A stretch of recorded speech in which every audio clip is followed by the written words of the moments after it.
Hello, everyone. Welcome to another episode of Gourmet Talks with Voosh, where we have a casual conversation with some of the exceptional restaurant operators across the globe. And today I'm super excited to have Deric, who is the president of Groucho's Deli, on our episodes. And I'm a big fan of their concept. I'm super excited to announce that they were one of our early customers as well. So this is like a really, really happy moment for me. Thank you so much, Derek, for joining in and welcome to the episode of Gourmet Talks with Bush. Thanks for having me. I'm excited to be here, and let's talk about the things that we love to do.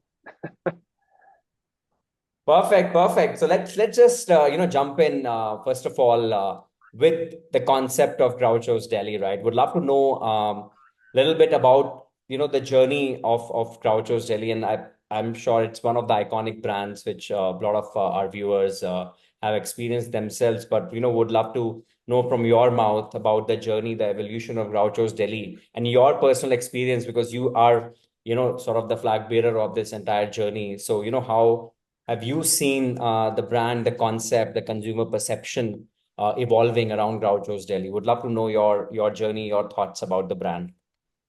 Absolutely, absolutely. So, as you said, I'm Deric Rosenbaum. I'm the president and resident CTO at Groucho's Deli. We are an 83-year-old brand. I am obviously not 83 years old. Um, so, Groucho's was founded by Harold Miller in Columbia, South Carolina, in 1941. He was from Philadelphia. He had a brash sense of humor. He smoked a cigar. He had a mustache. This is the end of the vaudeville period. Everyone started calling him Groucho, as in Groucho Marx and the Marx Brothers. The name stuck. And, through the 40s, 50s, 60s, and 70s, there might have been two Grouchos run by immediate family members. And back then, we were more of a traditional deli. We're more just a meat and cheese counter and not really a restaurant per se. And we brought in specialty foods that you really couldn't find anywhere else, especially in the Carolinas, right? As people's palates evolved and as the business evolved, my partner, who is the grandson of Harold Groucho Miller, changed the concept into our corporate store here in Five Points in Columbia, South Carolina, and made it a full service restaurant. And we got away from the retail component and actually became like a legit restaurant. It ran that way through most of the 90s. And then he and I partnered up in 99 and opened up franchise 1, 2, 3, and 4 and kind of got our feet under learning, the ins and outs of franchising and the nuance of franchising. We had our own distribution piece for a while, kind of learning that side of the business. So as for me, I've literally done everything in the business from running the restaurants to scheduling to labor to ordering groceries to dealing with the general public to running a multi-million-dollar distribution commissary to grocery logistics to and now technology. So I've worn many hats in this organization and continue to do so. To answer your question, I saw a need probably around 2011-ish, 12-ish. Like we needed this consolidated like franchise tech structure in a box, and this was long before Toast and Square, and so it was taking legacy systems and stitching these things together and trying to make them work the best that you could, and the data was slow at best, and certainly not an optimal user experience, right? We migrated to the cloud in late 2019, and we still take an open bi-directional API approach. I'm not looking for a vertical stack provider. We like to take best of fit for our brand and our objectives and work with those true vendor partnerships and build a unique experience for our customers, our team members, the way we operate. And that's kind of the approach we continue to take today. COVID amplified the increase in the rate of development by 10, 15, 20x. It depends on who you read, what you read. So when COVID hit, we've had online ordering, digital ordering, native digital ordering since 2015. So we pivoted very quickly. We had curbside functionality, just literally toggled it on, operationalized it, and we thrived during COVID once we got through the first couple months. So, but we were well positioned for that, and during that time, we continued to build and add to our tech stack. Now we've kind of changed and switched directions, and we're like optimizing that tech stack and consolidating some components of it, not all of it. And we tend to take a open and customer centric approach to our entire business. So we are agnostic as far as channels and where we want to be where our customers are, whether it's third party, whether it's first party, whether it's easy cater, whether it's within our own four walls, over the telephone. We want to be there. And that's the long, short history of Groucho's and how we got from one store to today. We have 30 locations in the Carolinas and Georgia. Wow.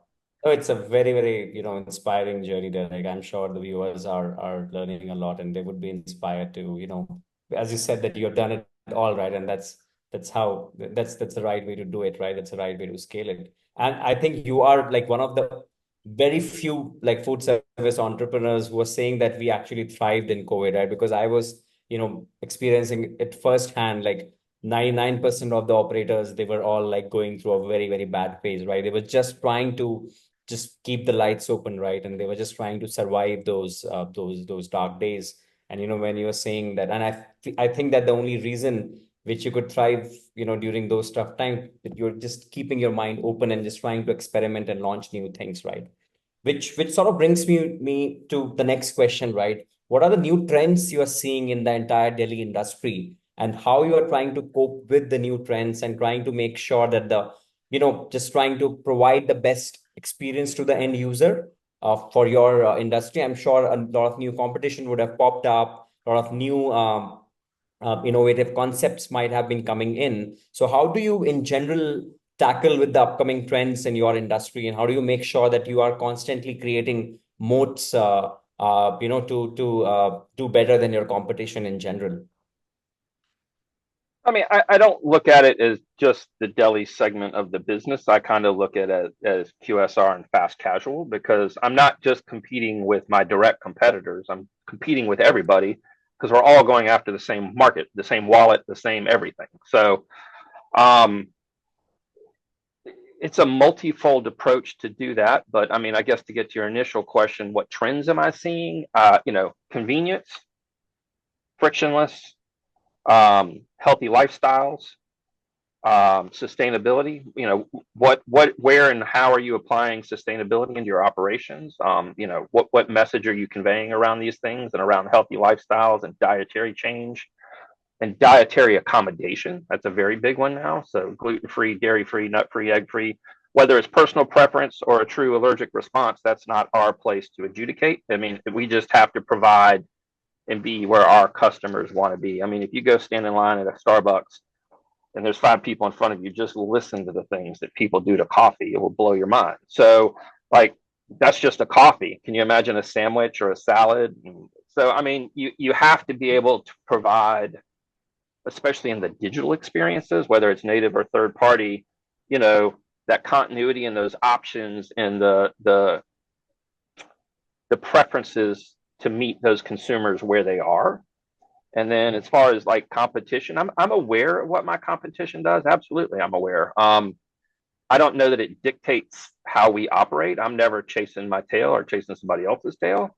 I mean, we're going to do what's best for our brand, and we kind of look at it, have the approach that we adjust. We don't change, right? I mean, we've been doing this for a very long time. We have 4 generations of people that eat with us, so it's about adaptation and not like a hard left change or trying to go head to head with a competitor running some kind of special on XYZ. That's just, we are who we are. We do what we do. We're not a discount brand. We're not looking for discount customers. We're looking to provide a genuine hospitality experience through our food and through our operations and through our technology. And for me, that's kind of the differentiator. And then if you take all of that collectively and layer in a good reputation management strategy with good partners to help you do that, because you cannot do that by yourself today in this world. Yeah. Optimizing your Google profiles, your Apple profiles, making sure your listings are correct. Partnering with companies like Marquee for services like this. You can do it from a single dashboard. Responding, we respond to every piece of feedback and every review, regardless, good, bad, or indifferent. And it's been proven if you provide service recovery, you get customer loyalty. We're all human. We're all going to make mistakes. That's just part of what this is. And, so all of that to me lends to digital relevance. And, when somebody's on their phone on a Google map saying food near me or sandwiches near me, we need to be in the top 3, period. So you do that by utilizing technology. You do that through sound reputation management. Google measures all of these things, and there's no one thing that's better than the other. It's a collective effort. No, amazing. I mean, That's how I see it. yeah, no, this is really great, and I think that reflects in your customer experience in general. And I love one point that you said that you try to provide that holistic experience to the end customer, which there are like thousand facets to it, right? There are literally thousand things, and you don't want any one of those thousand things to break, right? Starting from, let's say, the ordering experience to the in-dine experience to the post dining experience, right, via their reviews. So there are literally thousand touch points. And you don't want any of these to break, right? So I just want to take your view. How big, how important do you feel technology is, in this entire puzzle, right? Like what all things you feel have changed drastically, in the 21st century for the restaurant industry, and how much importance do you want to give to technology, in the overall life cycle of a restaurant operator? Just want to know your thoughts on implementation of technology in the restaurant industry in general. I mean, it's extremely important to me. It's extremely important to our operation. And, it is a tool, first and foremost. Technology is a tool. With that said, there's one caveat to all of this. Like, if you're not providing a good product and good service and good experience, don't waste your money spending it on technology. Because if you don't have the foundational components of your operation right, the rest of it's not going to matter, because you don't want to drive people into a bad experience, right? Or to whatever the case may be. I see technology. We see technology as an enablement tool to help us be better at things that can be duplicative, mundane. With the right training of large language learning models, you can let those things represent your brand in like reputation management, obviously under the guidance of a human eye. Like we follow a very strict 70-30 rule here at this office around AI and human intelligence. Like, AI does hallucinate, right? So you have to have some guardrails in on these things. But for me, I mean, it's super Can you talk? important. Sorry, It's sorry, so how. sorry to interrupt, Derek. So sorry to interrupt, Derek. Can you tell the viewers a little bit more about the 70-30 rule, which you just said? Like, can you elaborate a little bit more on that? Like, what do you mean by that? So, as a whole, large language learning models are artificial intelligence. It is taking collective data points from all over the globe, right? And then when you ask it a question, it goes and pulls from all those data points to give you an answer. Sometimes it Yeah. pulls from the wrong data point and gives you Oh, an yeah. answer that has absolutely nothing to do with what you just asked it. So that's what I Yeah. mean by hallucination. Got it. Oh, got it. Got it. Oh, Yeah, sorry, it's please not continue. Please hallucination that continue. I ate a bad mushroom. It's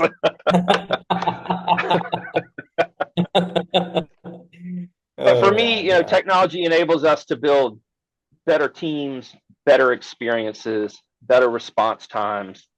I mean, it's just about ultimately continual improvement. And that's what it's really all about, is taking these data points and then measuring them and benchmarking them and then saying, okay, you can also have data overload and you don't know what to do with the data, right? So how do you distill that data and all these pieces of technology to further enhance, optimize, analyze, measure, all the above? I mean,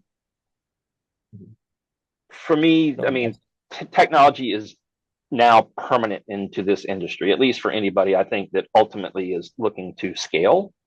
You're not going to be able to scale without the right vendor partners, and you're not going to be able to do it without open and bidirectional APIs. I don't believe anybody can be the best at everything.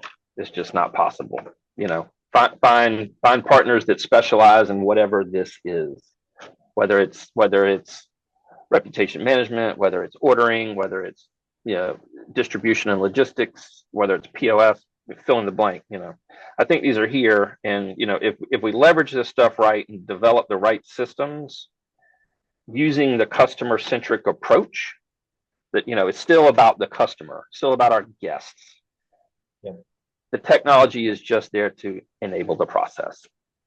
I think those are golden words, and I think a lot of the viewers who are planning to start a restaurant, they should, I think, take a lot of guidance from this. That technology is an enabler, but you need to get your fundamentals right, right? If the customers are not loving your food, you know, whatever technology you adopt, ultimately you won't get the repeats, you won't get your word of mouth, you won't get like new users organically, right? Which is what You know, everyone and the wants. tools exist today to hear your customers, whether it's direct feedback through a tool like Ovation, or whether it's third-party reviews from Google and Yelp and TripAdvisor running through an automated tool like Marquee or yourself or like Voosh. I mean, the Yep. technology and the sentiment analysis exist to help you refine your operation. Every Monday, the operations team, that's what we do. They go through all of our inputs and kind of dictate which way the field inspections are going to going, who needs a phone call, where we need some improvement,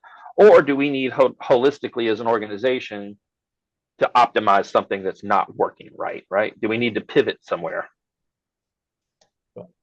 No, awesome. Really, really nice insights, Derek. Now, I think let's turn some gears and let's get a bit controversial. Let's talk about third parties. So, you know, a lot of the operators, they have mixed opinion. I'm in the industry for quite some time. And, you know, it's like people view it in different ways, right? So, you know, would love to know your thoughts in general about third parties. How have you seen the landscape evolve as to how they were, let's say, when they began and how they are now? And what are your thoughts in general? How would you try to classify the pros and cons of working with third parties and overall in general, your experience with third parties? Like most things, my opinion has evolved on third parties. You know, pre-COVID, we didn't do anything with third party outside of ezCater. COVID hit, we boarded them all.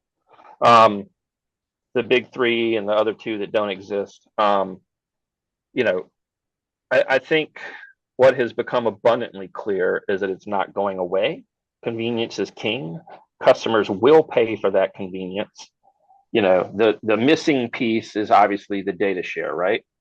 For me is what I want to do, because I want to understand my guests holistically, not just in this one channel, or I want to understand their habituality across in-store, native digital, third-party digital, ezCater. You know, there's no point in me sending them a lapsed email campaign if they didn't lapse because they ordered through DoorDash and I don't have visibility to that. So I think early on we were, you know, just saw it as, I think, what of a lot of restaurant operators, you know, it was a necessary evil, something to get through COVID. I think a lot of us thought it was just going to kind of fizzle out, or, you know, stay within a very subset of customers after COVID. That has certainly not been the case. You know, I just finished up our Q2 analysis chain wide for all the things. You know, all third parties, with the exception of Grubhub, who I believe to be frankly dying. You know, my total third party revenue with ezCater is, you know, probably 18 to 20% of our total revenue now. Our native digital is about 15%. So, you know, we're 35% strong digital. I have some stores that are over 50 and some that are in the 20s, right? But I'm talking about mean averages. You know, the only two things that decreased in the last quarter was Grubhub and our phone ordering, because we have introduced phone automation. And so we've dropped our phone orders by over 60% with phone automation. So what's interesting to me is, you know, we're seeing double digit growth across the chain on all channels. with the exception of the two that I mentioned, and I don't see that as a negative at all. Um, what is interesting to me, what has really become interesting to me is that we're starting to see a shift of native digital migrating to third party digital. They're both up, but some of our more digitally mature stores are contracting on the native and growing exponentially faster on the third party. So that tells me three things. The circular firing squad amongst the providers is over. We all know who won, Uber and DoorDash, right? They're here to stay, and they're certainly cutthroating each other. I mean, offers of exclusivity and all the things. I'm against that, but that is happening for sure. I think there has been a fundamental shift, especially generationally, around the adoption and widespread acceptance of using third parties and understanding that there is a cost to the convenience, right? Because I'm not going to take the margin hit, and nor should any other restaurant brand take the margin hit. I mean, I think it's now ingrained into our culture, especially with the Gen Zs, some of the millennials, and it's only become more and more widespread and accepted. I think I've had some very interesting conversations in the last 30 days, 45 days with third parties. They're realizing we need each other. They're evolving, like the whole storefront component is evolving to become a branded experience. Yeah. And, we're pushing back on the data piece. They're wanting to get them in.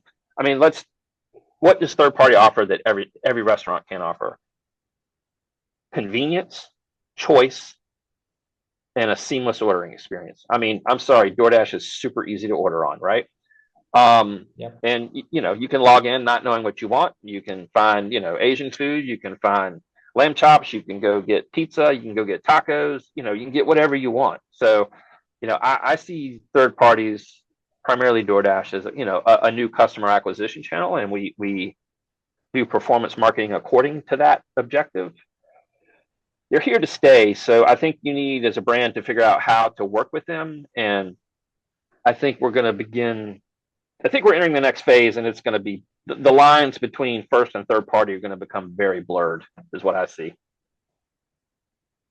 That's a very, very nice insight and very positive way to look at it, right? Because, ultimately as a brand, you just need to make sure that your revenues are growing up and you're acquiring customers from wherever they are, right? So I think that's a very, very optimistic and logical approach towards it. That brings me to, the last question, right? Because as I've said that you are one of our early adopters of Voosh, right? And I'm assuming one of our happy customers as well. So would just love to know your thoughts about your experience with Voosh. How has Voosh added value into your lives while you are doing business on third parties? Just some candid thoughts would be super helpful. Again, I think this evolves too, right? So I think early on it was about the dispute piece, and automating that dispute and let the bots go at it, and you've gotten very good at it, so like very good at it. So that's a nice win. I've always struggled when you look at your error rate on a third party and your error rate on your native digital. For us, it's about a 7x disparity. So how does the Wow. same kitchen, the same people, the same all the things have a 7x disparity in order rates or missing item rates, or collectively, our error rate within our native solution is like 0.3%, and third parties is like 2%, and it's so subjective because they'll refund a whole order because a drink was missing, and who's to say the driver didn't drink the drink, or all the things, right? And so Voosh has automated that process for us, and what it really does is it kind of takes out the time component, which is unbelievably onerous. And then on the reputation management side, it takes the emotion out of it. That's why I like using reputation AI and HI reputation management, because it takes the personal emotion out of the equation, and we're just looking at customer centricity and the facts.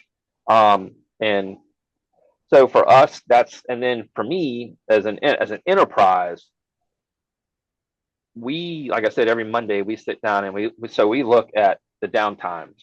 We look at the error rates by store. We do pattern analysis on all of these things, trying to understand if we have a legitimate problem, how we can prevent it, how we can fix it, how we can optimize it, how do we make it a little bit better constantly. And that's kind of where we're seeing the biggest wins right now. And uh, automating downtime is a tricky subject, especially when you're using a middleware, because what if it's an integration failure and not necessarily like a downtime, right? So things can get a little nuanced, but I mean, basically with the Voosh dashboard, I mean, everything's in one place for me now. I don't have to log into. Yes, we have enterprise dashboards for Uber and Grubhub and all of that, but why not have it all in one singular place, right? So from an enterprise standpoint, it makes analytics and measurement so much easier for myself and my team.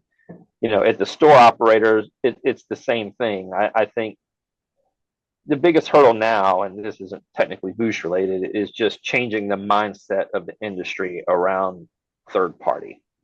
That it's not us versus them; it's just another sales channel, Yeah. and Yeah. it's not going away. So if it's an for us, it's with EasyCater, it's almost 20% of my revenue. I'd be a fool not to have a tool like Voosh to automate some of these processes, and the time saved, and the money saved, right? And the learning that comes from it, because without that, because we get the historical, on the third parties, you get 90 days and that's it, right? In DoorDash's dashboard, you get 90 days worth of data and that's it. And, unless you're an enterprise client, one of the hand few that actually has a customer account manager at DoorDash, but those are few and far between. I mean, we have one, but I just did my business review with him Tuesday. I'm like, we know all of this data already. Like every piece of everything you're telling me, we know and have already engaged and responded to. So, yeah, I mean, it's a one-stop shop for this segment of our business. And why would you not automate it? Is the question I would have. Awesome. Thank you so much for those kind words, Derek. Really appreciate those. And I think brought out really, really important point that third parties are here to stay, and the onus is on you to figure out the best ways to make sure you're optimized on those channels, you're profitable on those channels, you're not having those leaky buckets, right? So yeah, really, really nice insight there. So, Derek, I think that we have come to an end of this talk. Some really, really amazing insights. Really appreciate you taking out time and having this conversation with me. I'm sure the viewers will learn a lot from this conversation. Thanks again. Thanks for having me. It was awesome.